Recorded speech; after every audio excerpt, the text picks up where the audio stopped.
Hi everyone! Oh, kumusta kayong lahat? Oh? Yung ano namin ba? Yung money tree namin. Oh. Wala na siyang dahon. Tapos yung dahon nakikita ko na ano na siya, nalaya. Very obvious, wala ng money. Kay shopping lang ako ng shopping lagi. Today, nakabalik kami kahapon. Hindi kami nagpunta doon sa ICC. Kaya alam niyo ba? One night lang naman kami nagstay doon. Tapos pagdating namin doon, naglakalakad kami. Tapos nagkain doon sa Pinoy restaurant sa Dinha. Ang sarap. I think sa buong Netherlands, isa lang yung Pinoy restaurant. Sarap yung crispy pata nila at saka yung pinakbet. Next time, pag magpunta tayo doon, doon na lang tayo magkain. Magpunta lang doon para kumain. So, nagpunta lang kami ni Saki doon para kumain.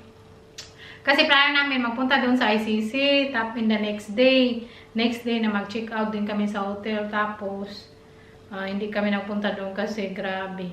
Sumakit yung ulo ko, nahihilo ako kasi hindi ako nakatulog all night doon. Kasi yung, yung bed nila, very malambot, para kang malulunod sa gitna. So, kami ni Saki, parang malulunod kami sa gitna ng bed, tapos parang lubyok ba, sobra ka lubyok, tapos pag magtakilid ka, parang ma-bounce, ganun. Pero doon lang kami nag-stay, no, last time. Okay man yun ang room nila, yung bed nila, pero this time, hindi. Anyway, so hindi ako nakatulog all night, tapos nung Saturday, napunta pa kami sa Cherry Blossom, sobrang aga, so hindi ako masyadong nakatulog. Ganyan kasi ako, no? Ganyan kasi ako na tao pag kunwari may pupuntahan kami or parang aalis kami, parang yung nasa very anxious na para bang hindi mapakali, isipin o baka malit ka or baka may maiwan ka, ganyan. So parang hindi mo masitol yung huna-huna mo, so parang hindi mo masyadong makatulog, ganyan, very anxious. Anyway, so, yun, hindi kami nagpunta doon. Buti na lang, nagpunta kami sa Pinoy restaurant, kumain. Kasi ng biyahe papunta doon, it's more or less 3 hours. 3 and a half hours. Ganyan, ang layo. Malayo kami sa Dinha, hindi po kami malapit. Mas malapit-lapit pa yung Amsterdam kaysa Dinha. So, yun. Tapos, nung nagbiyahe din kami papuntang Cherry Blossom, layo din ng drive. Almost 3 hours. So, parang ang sakit din sa likod, nakaupo lagi ba. Tapos ako pa naman yung taong very active, chuchuk, hindi mapakali ko anong gawin sa bahay o maglakad, gano'n. So, yun. Sayang. Anyway, so, pero normally, pag kaya kong maglakad or kasi ako, para yung paningin ko kasi pag naglalakad ako, makikita na ako ng butterfly, so, naglakad kami pamuntang park. Sabi ko sa akin, mag-uwi na tayo kay nahilo talaga ako. Tapos, yung katawan ko, parang mabigat dalhin ba sa hindi nakatulog ng maayos. Anyway, so yun ang story. Kahapon, dumating kami, hindi ba din ako nag-vlog kasi, syempre, masakit yung ulo mo. Anyway, yun, si Saki, nandoon siya sa opisina. At ako, maglinis ako today. Mamaya, magluto na naman tayo. Magluto, maglinis, maglaba, mag-shopping, mag-OTD, o diba, daming galit sa ating pa-OTD lagi. Hindi nila kaya ako makita na magbihis ng maayos, mag-shopping. Ang dami kasi mga inggitira ba. Tapos yung mindset, grabe. Silaw, hindi pa ako katapos naglinis, pero mag-apply muna ako ng trabaho online. Kasi gusto ko na magtrabaho. Kasi may gusto na naman akong gawin. Pag may gusto akong gawin, mag-travel na naman kami pag mag-uwi ako sa Pinas. So, magtrabaho tayo para may pira tayo. O, diba? Huwag tayong mag-asa lagi. Sino mag-asahan ko? Alangan kayo, no? Siyempre, asawa ko. Sublot. Yun na ilang kalagot niya. Anyway, mag-apply mo na ako online. Nagluto na ako, pero gawa ako ng avocado salad, asparagus with bacon, sweet potato, at banana. Kain na pumpkin. Ano hamburger? Yeah. Kaon, kagaling na niya sa trabaho. So, nagdali ako kay gutom daw siya. Kain muna kami. With a nice weather, no? Very nice. Ito. Sinisilaw. Pero kumain kami 5, tapos nalakad kami 7 p.m. 8 p.m. na dito. May araw pa konti. Kasi ano na pa, spring. Spring ba?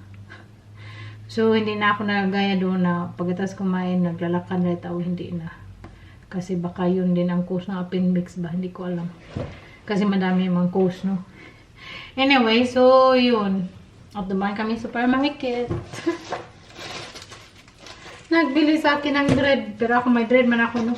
Bili ako ng cream. Gusto ko magkain ng strawberry tonight. Sarap na strawberry, no? Sa Pinas. Hindi ako magkain dito lang. Yung buhok ko ba, nag-iba yung kulay ng buhok ko. O, tingnan nyo. Parang ano na siya. Kakulay noon nung nasa picture yung kinulay ko.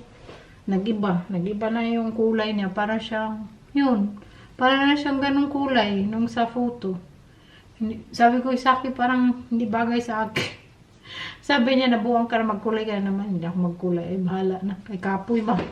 Tapos, sariling sikap na ako lagi. Mag-cut ng bangs, pedicure, manicure, mag-cut, magkulay lahat kasi mahal dito. Pag-shopping ko lang yung pang-cut ko. Uy! May magalit na naman dyan. Anyway, so yun lang naman. Mag-apply ako ng apple strudel. Kaya may apple ako dito.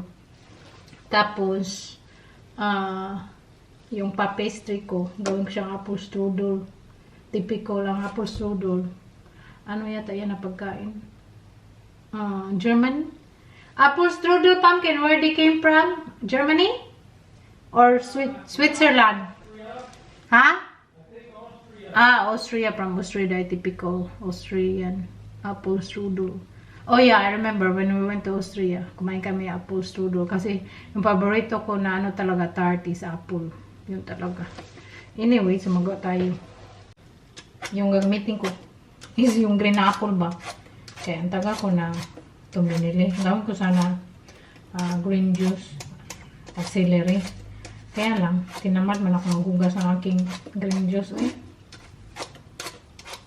Minsan bumili na lang ako ng green juice. Pero, mas okay na tayo magawa.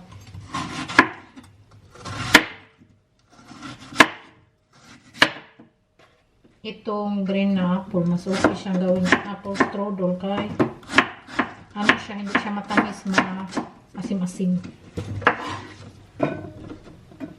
Apple strudel kayo, kuhaan man natin para siyang i-roll natin ba. Yung nilagay ko is raisin at saka dried raisin at dried cranberry. So maglagay ako ng cinnamon. Tansya-tansya. Huwag madami. Maglagay tayo ng sugar.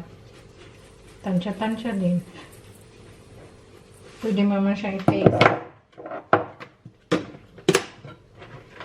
Lagay ako ng vanilla.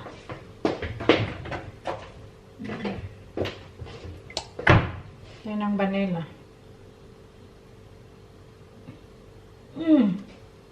Bango ng vanilla. Tapos, ilagay natin sa kaldero. Ilagay natin dito. Ilagay ko pa talaga ng mix. Tapos, i-caramelize siya dito. Caramelize natin ba? Hanggang yung asukar mag-ano siya. Mag-caramelize. Hanggang mag-caramelize lang. Tapos tikman nyo kung okay na ba yung katamis. Pero sa amin ayaw namin very matamis. Ayaw namin isa natin.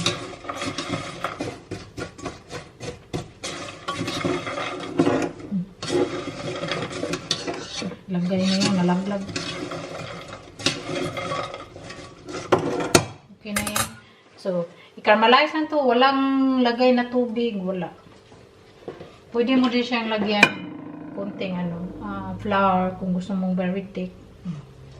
Walang tubig to. Kaya magtubig to ang magtubig ang apple. So, yan lang. Mag-caramelize yan siya. Nag-ano siya parang, nag-caramelize na siya. Nagtubig-tubig na yan siya. Lagyan ko siya ng flour para mag-stick talaga siya. May tubig ko. Pero ko ba, ipatapon na to ni Saki. Pero ayoko itapon kasi Malinis man yan, no? Kaya maitim na lang. Tingnan nyo yung ating apple. Nagmasi-masi na siya.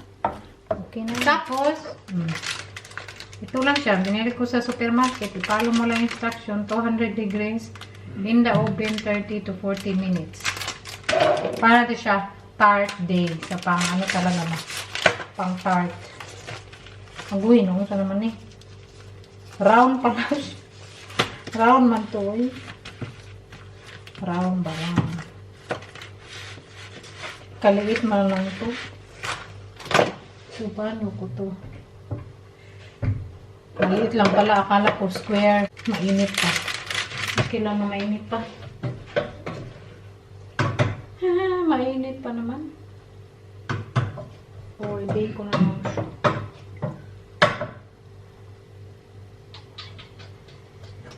Tingnan natin. Ay, marunong na siya. Mainit pa. Mainit pa ang hapon. Kaya syempre, kagaling lang sa kaldero. Paano ko iluto? Daming ako. Buti lang, hindi ko inubos kasi 4 yung 3 lang yung ano ko.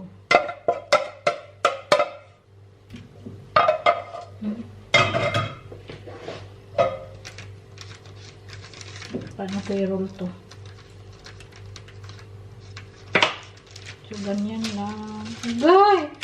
Ay, hirap i-roll. Kaya ano ba siya? Nag-ano siya. So, ganyan ka na lang.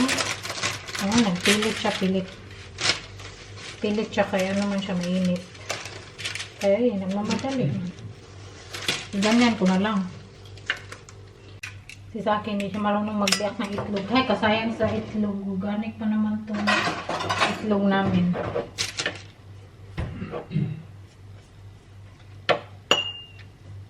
Wow, naluto na yung ating apple strudel, char. Apple tart, kung ano mang pangalan niya, no?